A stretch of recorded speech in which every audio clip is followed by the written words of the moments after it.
Morning all. All right, quick video to start your day. We're going to talk about the NHL games for tonight. Also talk a bit about the PWHL. And then I'll talk about a couple of things that I've seen in the comment section. I can go ahead and address it here. So, PWHL, we'll start here.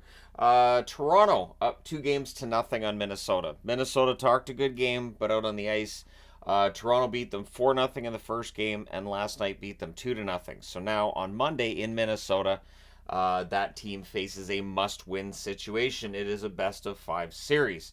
In the other series, Game 2 goes tonight in Montreal between Boston and Montreal. That starts at 7 o'clock Eastern, 4 o'clock Pacific.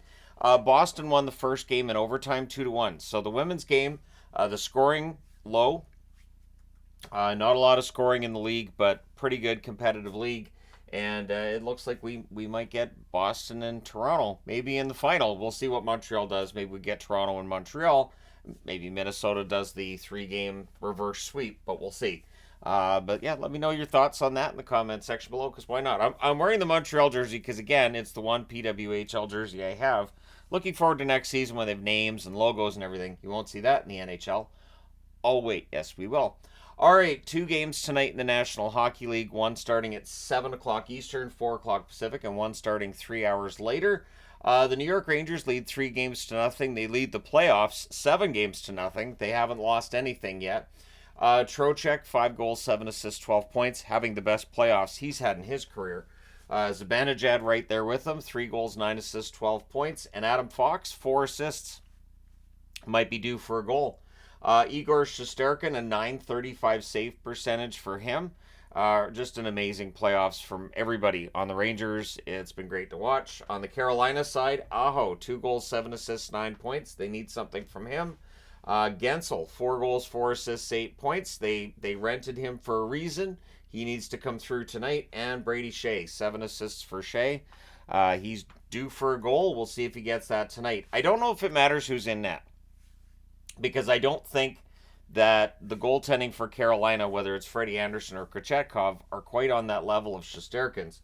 Kochetkov an .880 save percentage in the last game. Anderson an .899 save percentage through the rest of the playoffs. So for Carolina, if they're going to pull off the reverse sweep, they're going to need to really get to work at it tonight. I don't see how they do it. Can I see them winning a game and forcing a Game 5 at MSG? Sure, I could see that. I don't see a reverse sweep coming. 10 o'clock Eastern, 7 o'clock Pacific. And remember, Carolina were the absolute all the favorites for Stanley Cup before the playoffs started. The Rangers were disrespected, but I took the Rangers to win the Cup in my bracket. So there you go. Anyways, Dallas and Colorado starts at 7 Eastern, or 10 Eastern, 7 Pacific. For Dallas, the series is tied. They're going to try to win one on the road. Dallas has been pretty good on the road in the playoffs and in the regular season. I actually kind of prefer their game on the road to their game at home. They're not the only team in the league I would say that about. Jason Robertson, 3 goals, 4 assists, 7 points. Need a little more production up front in this series. Johnston, 5 goals, 3 assists for him. And Duchesne, just a goal and 2 assists, 3 points thus far in these playoffs. Jake Ottinger, .914 save percentage. He's going to look to bring that up a little bit tonight because Colorado's been bringing it down. And Nichushkin, 9 goals, 1 assist, 10 points. It's been fantastic. So's Rantanen, 2 goals, 9 assists, 11 points for him thus far in these playoffs. Ross Colton, a goal and 3 assists, 4 points. He had a key assist in the last game. We'll see what he does tonight. Georgiev's .891 save percentage, not scaring anybody. However, he has been good. And if we do end up with, say, Colorado and Edmonton again in the conference final, that could be highly, highly, highly entertaining. Speaking of which, and segueing as best as I can into the next part, I see a lot of comments about how I need to talk about how awful the officiating was. In every single game thread ever. And basically, every single time that I do a review video talking about a playoff game, I know people are going to complain about the refs. To the point where I've thought about having just a pinned message to start the video, just right there with complain about refs underneath the here. Just keep it all in one spot. Everybody can complain. And the reality is that this is something that's existed in the National Hockey League for a long time. But there's one problem with this, because I always see people saying they need to fix the officiating. They need to fix it. That's it. They just fix it. We can all agree that that was a penalty. And then you put that out there, and then somebody goes, actually, I don't agree that was a penalty. Or, hey, what about that penalty there? Oh, well, that penalty should have been called too. Well, what about that one? Well, what about that one? The reality is that fan bases would probably be calling, I would estimate maybe 10 penalties a game. Like, it's part of the reason why I put fans call when the referee doesn't. It's sort of my way of acknowledging, yeah, fans got upset there wasn't a call there. The call didn't happen. The play continued.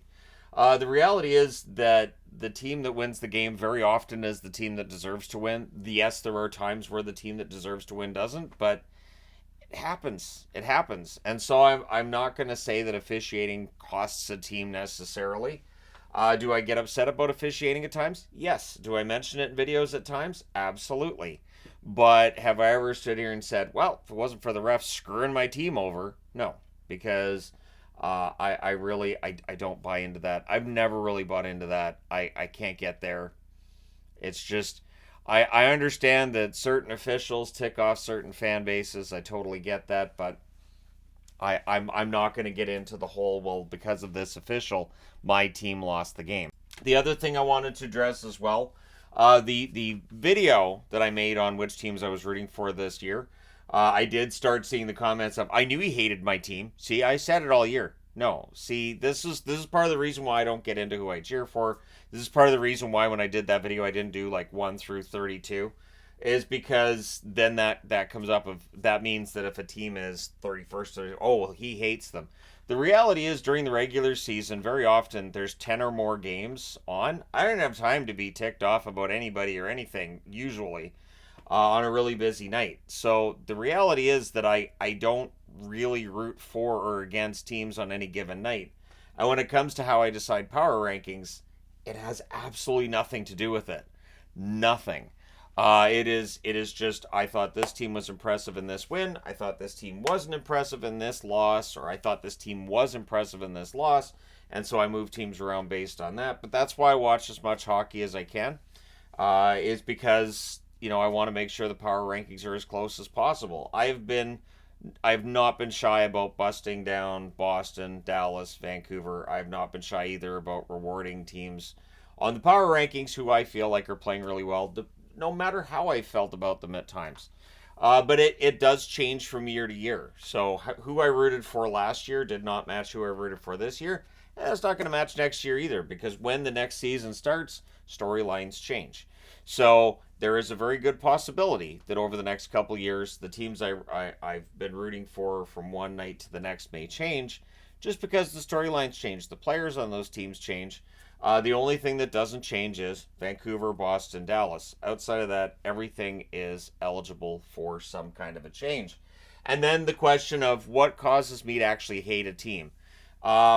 If I feel like a team is playing dirty, if I feel like a team, sometimes there's the players on the team I don't like too, and it's something I don't get into on the channel. Since the channel started getting big, I don't actually talk on the channel about who I don't like. There are players I don't like.